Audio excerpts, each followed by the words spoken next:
This is Lewis Hart for Boxing Social in association with Empire Fight Still. Always a pleasure to be joined with WBC Interim Lightweight Champion Caroline Dubois here on a nice Monday afternoon.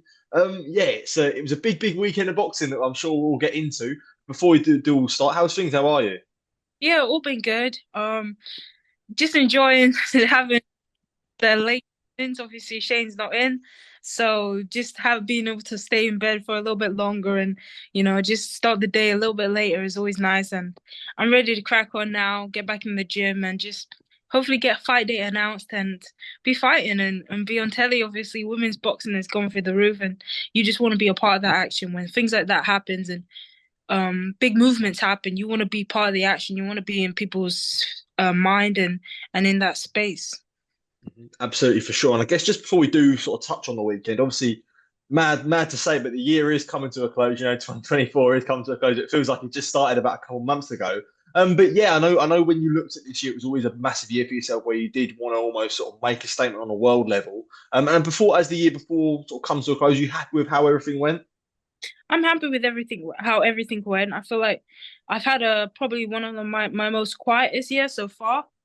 Just in case of like my activity, but other than that, I've done everything that I can do. I've won the interim belt.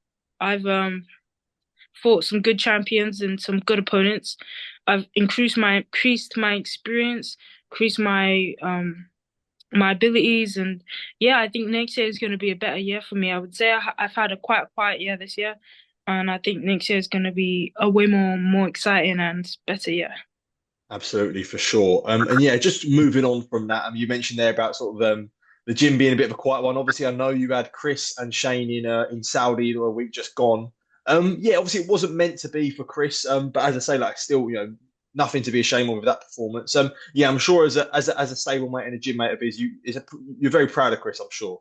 Of course, he's a he's a massive role model in the gym. Obviously, he's the guy that's been there the longest. He's a what you I guess you'd say a veteran of the gym. He's been training with Shane the longest, and he shows us every day how we're supposed to act, how we're supposed to prepare for a fight, the diligence that he has going into a fight, the preparation that he takes, and all that stuff is just showing us how we need to be.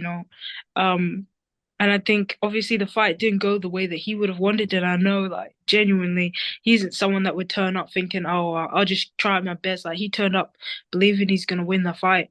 So it's gonna hurt for a little bit, I think, and it's gonna be a sore one. But I think when he looks back at it in hindsight, he's gonna be proud of everything. I'm sure he is proud now. Like, he's truly maxed his limits. Like, he's hit the ceiling of, trying and training the hardest that he can be, and like he's left no stone unturned. He's truly maxed out, and I feel like when you do and have fights like that where you can say I left no stone unturned in the fight, I put everything into it. Like you have nothing else but to be proud and be proud of your achievements that you did everything, like no stone unturned. And I'm sure this is gonna be a moment for him, a changing moment that is gonna help improve him and wherever he needs to go and whatever he decides to do in the future. Like this is going to help him get to that next level. Definitely. And for yourself in the gym, you are always a close unit, but for someone like Chris, you say he's been there the longest, and there's a lot of you guys who are sort of all a bit young under the age of 25, 26, like yourself, Adam, Ellie, all them guys. How much inspiration can you take from someone like Chris in the gym, where even on the world stage, like he shows so much toughness and so much grit. As a young, you all are tough and show a lot of grit, but when you see it from like someone you look up to, you must take a lot of inspiration from Chris. Yeah, a lot. I think Shane has said before, like not I don't know if this is the right word, but like he's overachieved. Like he's come from, the amateur system where probably people just dismissed him and thought, oh well, let's see how far he gets. And he's truly like what he's had, he's given everything. Like I say he's like maxed out at the ceiling of what he's had and he's really just done so much for himself and his family and he's gone from fighting for 30K for a British title to doing what he's doing now in Saudi. It's insane. Like it's a true like a Rocky story, almost like, coming from nothing and just letting people know that it doesn't matter like what people say and what people's opinions of you. Like if you truly believe in yourself and if your coach believes in you and you believe the most important thing, then you can do anything. And I think he's testimony of that, I think. Absolutely, for sure, and I definitely a lot of people would agree with you. Just quickly moving on to a massive talking point on Friday. I know on Saturday, I'm sure myself and I'm sure yourself as well was all very sleep deprived, staying up for that great fight. That great card as well. I guess Katie Taylor beating Amanda Serrano for the second time. Yeah, I guess it's a little bit of dust to settle. It's been a couple of days. Like, there's not sort of emotions are taken out of it. Like, how did you view the fight on Friday night or Saturday morning for us? Yeah, so I feel like I cheated for one. I didn't stay off. I went to bed and Oh I woke wow. up again. But it was hard to get out, but when I turned it on, I woke up completely and I was like it was an insane moment. And I'm just so happy for both women. Amanda Serrano, she's like I say with Chris, but she's a real right to riches kind of situation. Like I was listening to an interview and she told, people that she was fighting for world titles for £1,000, making weight. She fought as low as I think 118 or something. And so to do that, to do all the weight making, the cutting, the dieting, and do that for £1,000, like you could earn more money like as a bin lady. Like you're not putting in as much work, you're not hurting yourself. And to be able to do that and stay committed to the grind and the hope that one day you're gonna get the payback, one day you're gonna get the recognition is amazing for me to see. And she's really done so much, and I'm like really happy for her. Like she's achieved so much, and it was an amazing fight. And they both left their all in the ring. Kate and Amanda. They fought so well, and I think for everyone in the arena, people are saying that for that fight, everybody was on their feet, everybody was tuned in, everyone was focused, and you could sense in the arena that this is a real fight going on and something that you have to just stop and take notice of. Mhm. And when you look at the viewer figures as well, regardless of what people thought of the main event, I always said sort of Taylor Serrano was the saving grace of that, and the Barrios fight was good as well. But when you look at, I think it was about 50 million people tuned in to Taylor Serrano, and the women's game is constantly getting bigger and bigger. We're always trying to improve it. How massive and how big do you think that is? I guess for yourself to see that as well, to see so many people tuned in and they weren't disappointed. Yeah, I think there was a lot of expectations, like, there females that have come from pretty much nothing, especially in the case of Amanda Serrano. You're on the biggest stage, you have to perform.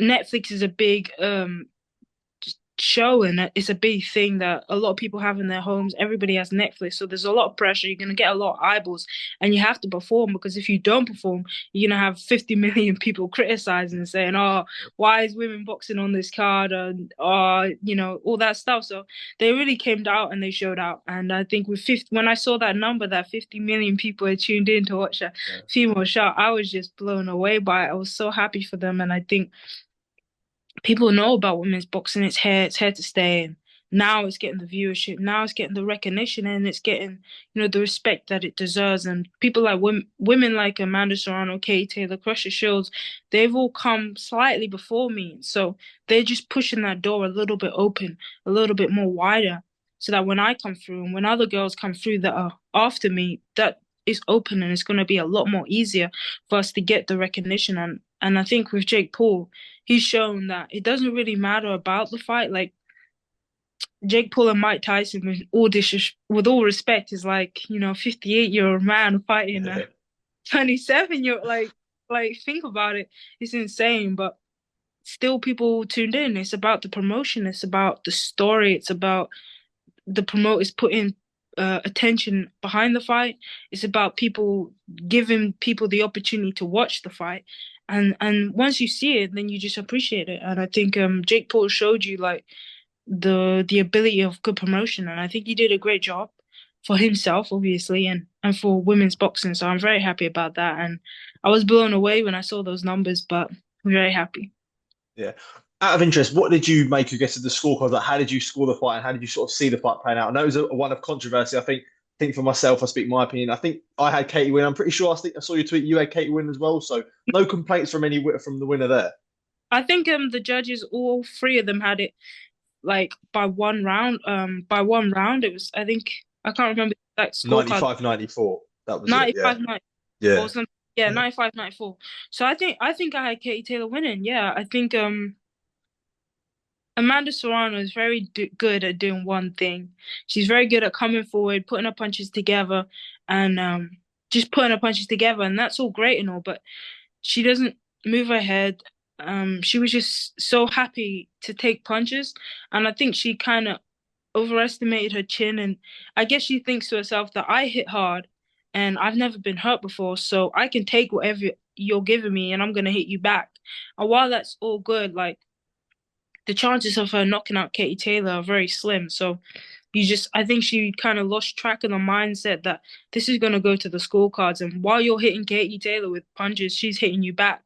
And I know the punch stats showed that she threw more punches and landed more punches, but growing up and what I've been taught, boxing isn't just scored on how many punches are thrown.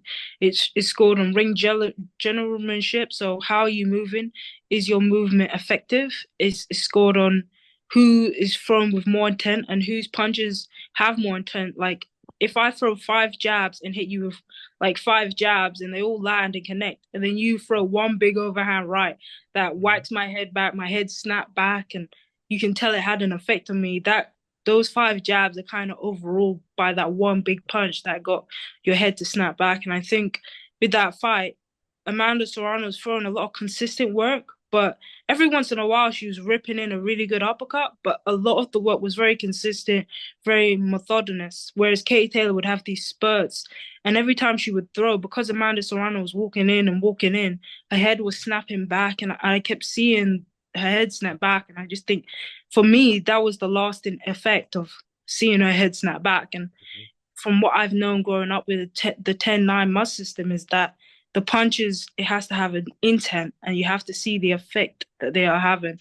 And I just thought, even in the last round, it looked like Amanda Serrano. I think in the last 10 seconds, she was just walking in, walking in. She got hit with this massive right hand, and I could see she got hurt. And obviously, she probably won't admit to that, but she fell back into the ropes. And yeah, it just felt like for me, she was throwing the more continuous, methodical punches that sometimes hurt Katie Taylor. But Katie Taylor was having these spurts, and every single time she would throw like three, four punches. All I'm seeing is Amanda's head snap back. And I think that work of the more effective punches just won the fight over to me. And then she was moving really well, and her footwork was allowing her to evade a lot of Amanda Serrano's punches, where Amanda Serrano was just coming forward, and even though it was pushing Kate back, it wasn't so effective because she was walking into like punches continuously. So for me, I just thought on terms of ring generalmanship, technique, and just the effect of Katie's punches for me just looked more impressive. So I would say give the fight to Katie, and that was for me wanting to see Amanda win. Not Yeah. without Katie or anything. Like I really wanted this to be Amanda's moment. I really wanted her to get this moment and this victory, and it would have set up a third fight really well because it's a one apiece now. So I did want to see Amanda win, but like fairly and squarely, I did believe that Katie won the fight. Yeah. You mentioned a third fight there, but now I see your tweet. No interest in the trilogy anymore. Not for me. Like, what is there Yeah. to prove? If a third fight happens, it's gonna be the exact same. And while you can say, "Oh, that's great," it's just gonna be another slugfest. Like, I don't know. It's not that it's boring. It's just like nothing's gonna change. It's gonna be round 21 of the Yeah. exact same thing. Like the exact same thing. Like if Kay Taylor wants to continue fighting, why don't you put in her with Chantel Cameron, Alicia Baumgarten, or me? Like some new fresh faces, some new fresh styles and excitement, and Amanda Serrano. Like there's other fights for her to take. So for me, it just I don't know if you like that style of phone booth, just slug, then I guess go for it. But I don't know, it's not for me. Yeah, I guess if you're a fan, you'd like to see it. But Yeah. on the fight as well, something I did want to ask yourself, and I'm sure it's sort of one thing where probably people on the outside don't really understand it. But it was obviously a lot of complaints about the headbutts from Katie Taylor. But I'm sure when you've boxed people in the opposite stance, it's always an awkward one, especially phone booth fighting where your head's sort of coming in and that. Like, what did you guess make of the headbutt shots? I know Katie did get a point taken off, but as you say, like from when I look at it from my view, it's hard not to sort of avoid things like that. That is true to an extent.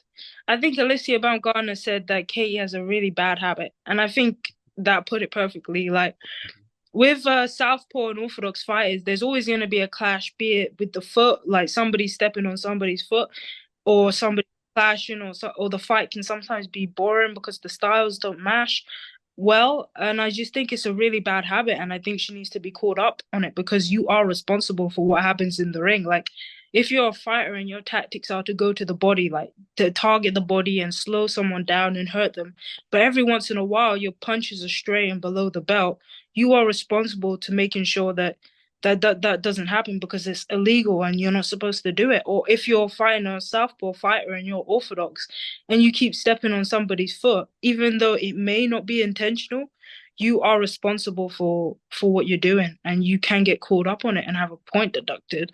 And in the same way, she was throwing like combinations and she was coming in with her head. So you are responsible for your actions. Like you have to see that what you're doing is illegal. And and the point coming off was fair. If anything, she should have got more warnings, I thought, and more like flagged that should have been flagged a lot more because it is illegal. You're not supposed to hit somebody with your head. You're not supposed to rub your head in.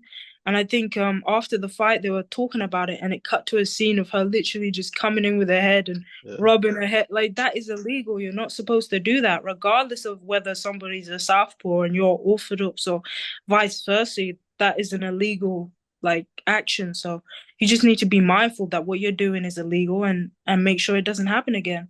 You can't just say, "Oh, it's Southpaw Orthodox, so what yeah, can we do?" Like, you are responsible. It's not like you're not in control of your head or anything. Like, do something about it. And the referee could have been a bit more sterner because Amanda Serrano's head was like sliced open.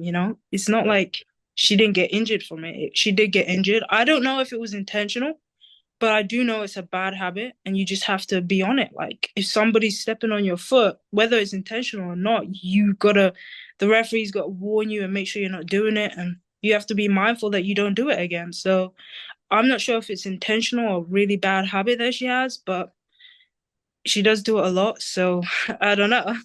yeah. I don't mind that. It just I don't. Yeah, I say I do definitely hear what you're saying. But I guess when it does regard yourself, 'cause obviously this fight, definitely regarded yourself holding the WBC interim title at lightweight. We know this fight was contested at super lightweight, and Chantel has obviously got the WBC, the same title that you have, but at super lightweight. Yeah. Yeah, I know. Like for yourself, like where you look at it in this point, do you think a fight with Katie Taylor is realistic? Or I know, sort of Ben Sharon and Shane have said, I'd expect the belt to be upgraded. Like from your point of view, like what do you think is happening? Will happen? Me, I don't think the fight is realistic and I don't think it's going to happen. But for me, it's not a problem. All I want is the belt. I think Katie's held the belt for over a year now, and she hasn't fought or defended it. So, she's had the fight with Amanda Serrano. She may have a trilogy with her, or she may have a trilogy with Chantel, or maybe take a different route. That's perfectly fine, but you have to vacate the belt and let me get on with my career. I think for me, Katie Taylor is I don't think I need Kate Taylor, in my career. And sure, if we fought, it would be a massive fight and I would get a lot of viewership and a lot of people watching me, and it's gonna be a positive. There's no negative to that. But if we don't fight, there are many other people that I can fight. At my weight, there's Beatrice Ferreira, Terry Harper, um, Alicia Baumgardner, who's a big name. I can move up to what weight to 140 and fight Chantel Cameron, Sandy Ryan. Like there's so many options for me. Like Katie Taylor, I don't need Katie Taylor in my career. All I need is the belt. So, just that allows me to get on with my career. And I think the WBC have promised me, Brian Peters, Kate Taylor's manager, has promised my team that, after this fight, a decision will be made. And I'm sure the decision will be her vacating the belt. Just allow me to get on with my career. You're holding up the line. Let me get on with my career. You've had a long run in this game. You've done amazing. but you can't just hold up somebody else's career and stop them in their path. Like you're not gonna fight at 135, so leave the belt. Let me get on with my career. Mhm. That's right. It was going on to a point I was going to make because obviously I know Sky Nicholson holds a WBC belt at featherweight, and she's been pretty open about look. She feels like because of these fights and Serrano not having any intention at 126 to fight, it feels like it's held the division up. Do you feel like it's the same in your division as well? Like Katie hasn't. I don't think Katie's fought a lightweight since the first Chantel Cameron fight, which was almost over 18 months ago. So there is your division's moving quickly, and there's a lot of good fights to make your division. So just feel some sort of frustration that the division is being held up. Most definitely, she vacated the belt to the matchroom fighters, but she's had a problem with vacating the belt to me, even though she's not coming back down to 130. So that tells me it's an active decision to withhold me and prevent me from moving forward in my career. There are massive fights for me, Beatrice Ferreira, Terry Harper, and a few more to name. So you're just preventing me and stopping me in my tracks and preventing me from moving forward, even though you have no intention of coming down to the weight. So it just seems a bit petty, maybe, a little bit of a ploy. Obviously she's promoted by Matchroom, so that might have something to do with it. But hopefully it comes to head and the WBC holds firm on their promise to me. Her team hold firm on her promise to me. And I'm allowed to move on with my career, my legacy and my time and my path making. So I just hope that happens and we get some resolution sooner rather than later. Well, I know you said you're not sort of confident the fight happens, but I don't know if Claressa Shields was someone that she sort of was an advocate for the fight. I don't know if you saw her tweet saying she'd like to see Caroline. I don't. Did you see Claressa Shields' tweet when she was saying either yourself or Alicia can go and get Katie? Yeah, yeah. I think Claressa Shields is an amazing advocate for the sport, and like I feel with the trilogy with either Amanda Serrano, I just don't see it being any point. Whereas some new fresh faces, some new fresh skills, it just makes more sense to me. Like give a shot to me, or give a shot to Alicia Baumgarten, or give a shot to somebody who's, even a Chantel Cameron or something like that. Just gives a shot to somebody else. It just makes more sense to me. But she's the one holding all the shots. She's the one holding all the cards right now. And whatever she decides to do is whatever she decides to do. All I care about is that WBC shiny green belt, and that's what has been promised to me, and that's what I want. So if she gives me the shot or she vacates the belt, I don't care. All I know is what I want. And either way, whether we fight or whether we don't, if we did fight, I would go into that fight with 1,000% confidence that I would take the belt off of her. And the final one for myself, and you mentioned that there, like as you say, a big thing you said you don't really need Katie Taylor. Is that a good position to be in? Because at 135, there's still massive fights. I know I've Yeah. always said to you, I've loved the Alicia Baumgartner fight for yourself, but Terry Harper's a massive domestic fight, and Beatrice Ferreira is always that one that's been sort of built up for some time. So yeah, still in a really, really good position, I'm sure you feel. Yeah, I think so. I'm like you said, I think being in a position where you don't need somebody is an amazing feeling. Like if it was the other way around and there was no one else and Kate Taylor was the only person that's gonna give me a big name and a big fight, that would be a desperate, hard situation for me to be in because I'll be in a massive queue and it'll be chasing after this one girl and she probably isn't wanting to look my way, so it'd be a very hard situation for me to be in. But I'm so blessed that I come along at this time where I'm so young and there are other female fighters out there with big names and big opportunities. Michaela Mayer, Sandy Ryan, Alicia Baumgardner, Terry Harper, Beatrice, like the list goes on, and these are only the names that I can think of on the spot. I'm sure there's a few others out there who would put on some really good fights and make me get those big moments. So I'm so happy and blessed to be in this position where there's opportunities for me and it's not just one route, one doorway that I need to get through and go through. Like there's so many doors open for me and I just need to be given the opportunity to get the belt that I can walk through those doors a lot easier and with more respect to me. Absolutely rightly put. Well, Caroline, always a pleasure to catch up with you. Always appreciate taking time to speak to you. And yeah, hopefully we'll get some news on yourself, whether it be for a while, whether it be you upgraded or fight news. But yeah, I always really appreciate the time. Thank you. No, I thank you. Appreciate it. See ya. Cheers. Thank you. Cheers.